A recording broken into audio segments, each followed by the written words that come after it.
You think you know how the world works. You think money buys truth? Look closely at this man. In 5 minutes, he's going to be accused of stealing a $50 million prototype. The billionaire screaming in his face thinks he's about to win. But he forgot one thing. He didn't check who this man really was.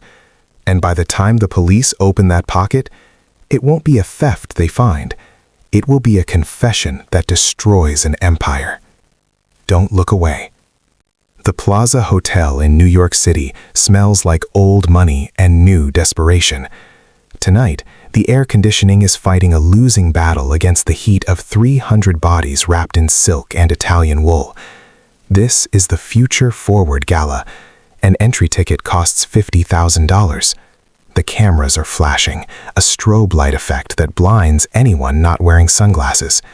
In the center of the room, holding court, is Alistair Sterling. He's the CEO of Aether Corp. He's 42, looks 30, and has a net worth that rivals small countries. He's holding a glass of champagne like a weapon. Laughing loudly, "The market doesn't wait for permission, and neither do I. We launch the OmniLink tomorrow, and the world changes. Simple as that." A circle of sycophants laughs with him. But in the corner of the room, standing near a heavy velvet curtain, is a man who isn't laughing. This is Marcus Holloway. He's 65 years old. He's wearing a tuxedo, but if you look closely, and people like Alistair never do, you'd see the cuffs are frayed. The lapels are a style from 20 years ago. He's holding a glass of water, his eyes fixed on Alistair with an intensity that could cut glass. Marcus isn't on the guest list. He slipped in through the service entrance when the catering truck arrived. He's been invisible all night. Until now. Alistair checks his wrist. He's not checking the time, he's checking the device strapped there. The OmniLink prototype. A sleek platinum band containing the most advanced quantum encryption key in the world. It's worth billions. Alistair bumps into a waiter, spilling a drop of wine. He spins around, annoyed, and locks eyes with Marcus across the room. For a second, Alistair frowns. Recognition? Fear? No, just annoyance. He turns back to his admirers. "Excuse me, I need some air. The adoration is suffocating." Alistair pushes through the crowd towards the terrace. Marcus sets his water glass down. He follows. The terrace is quieter. The hum of the city below is a distant drone. Alistair leans against the stone railing, lighting a cigar. He pats his pocket. He freezes. He pats his other pocket. He checks his wrist. The platinum band is gone. Panic, cold and sharp, hits him. That prototype isn't just hardware. It holds the only copy of the source code. No, no, no, no. He spins around. The terrace is empty, except for one shadow moving back towards the ballroom doors. Marcus. Alistair sprints. He bursts back into the ballroom, his face red, the veins in his neck bulging. Screaming, "Security, lock the doors, nobody leaves." The music stops. The chatter dies instantly. The silence is heavy, suffocating. 4 large security guards in black suits materialize next to Alistair. "My prototype, the OmniLink, it's gone, and I know exactly who took it." He marches into the crowd, parting the sea of wealthy elites. He heads straight for the exit, where Marcus is trying to quietly leave. Alistair grabs Marcus by the shoulder and spins him around. "Going somewhere, old man?" Calmly, voice low.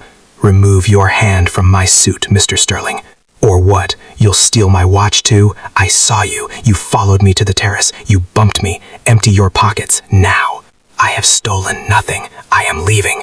To the crowd, "Look at him. Look at this thief. He sneaks into a private gala, drinks my booze, and thinks he can walk out with my company's future in his pocket."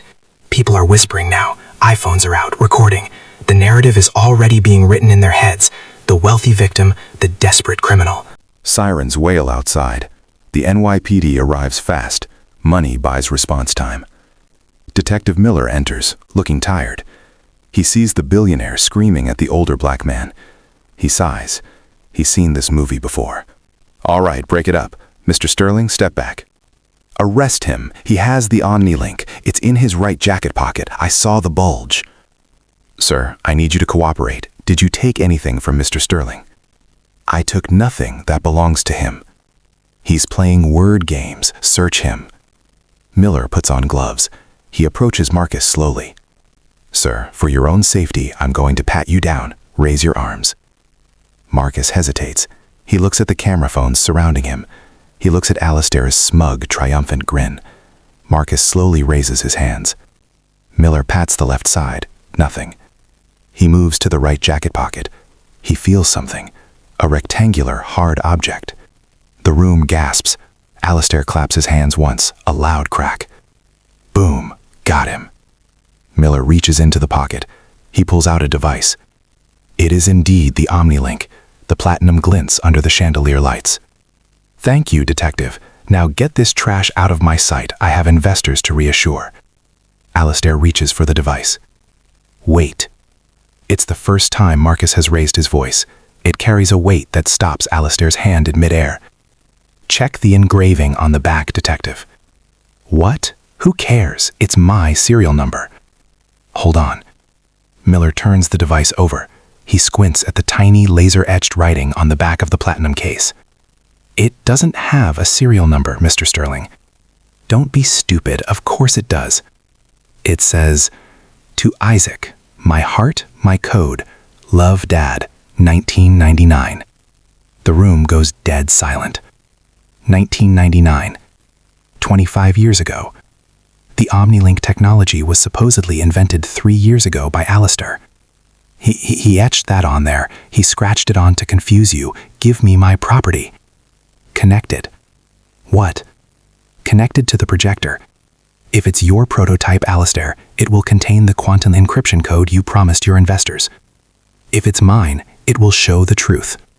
I'm not plugging foreign hardware into my network. He's a hacker. It's a virus. But the crowd is turning. The curiosity is eating them alive. A major investor steps forward. Plug it in, Alistair. If you wrote the code, you have nothing to fear. Prove this man is a thief. Alistair is cornered. If he refuses, stock prices tank tomorrow. If he agrees, he's gambling that Marcus is bluffing. He snatches the drive from Miller. Fine, I'll humiliate you properly. Alistair walks to the main presentation laptop. He jams the device into the port. The giant screens behind the stage flicker. Everyone expects lines of code or an access denied screen. Instead, a video file opens. It's grainy, standard definition, dated. The timestamp in the corner reads October 14, 1999. On the screen, a young man is sitting at a messy workbench. He looks exactly like a younger Marcus, but next to him is a young, awkward intern with shaggy hair. The intern is Alistair Sterling. Young Marcus is typing furiously. I've done it, Alistair. The compression algorithm. It's stable. It's going to change everything. We can map the human genome in seconds with this.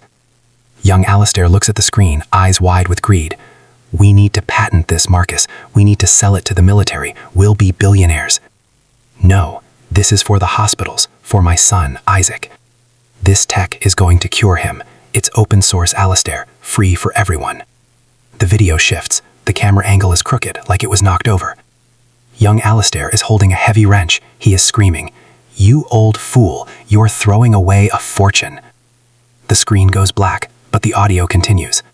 A sickening thud. Then silence. Then the sound of a keyboard clacking, files being deleted. And a voice, Alistair's voice. Delete the source. Copy to personal drive. Format everything else. The silence is absolute.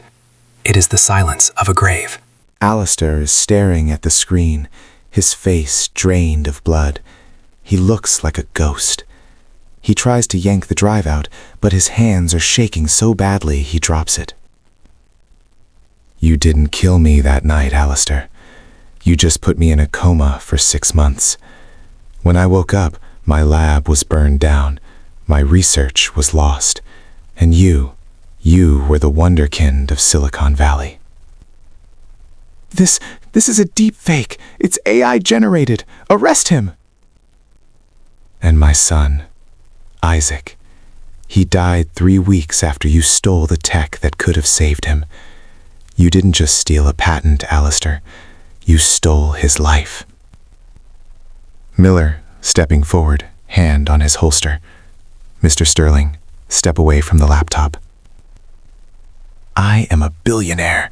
I own this city. You can't touch me. Alistair lunges for Marcus, a desperate, feral animal. Detective Miller tackles him. The billionaire hits the floor hard. the same way he made Marcus hit the floor 25 years ago.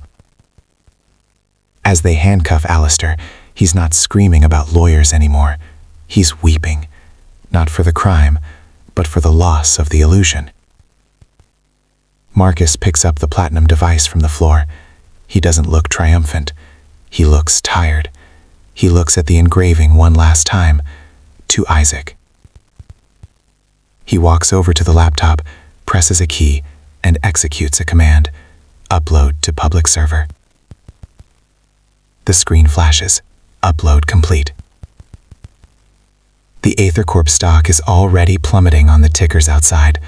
The technology is now free, just like he intended. Marcus walks out of the ballroom, past the stunned elites, past the flashing cameras. He walks out into the cool New York night. He looks up at the sky. "We did it, son. It's yours now." He disappears into the shadows of the city, a ghost who finally finished his business.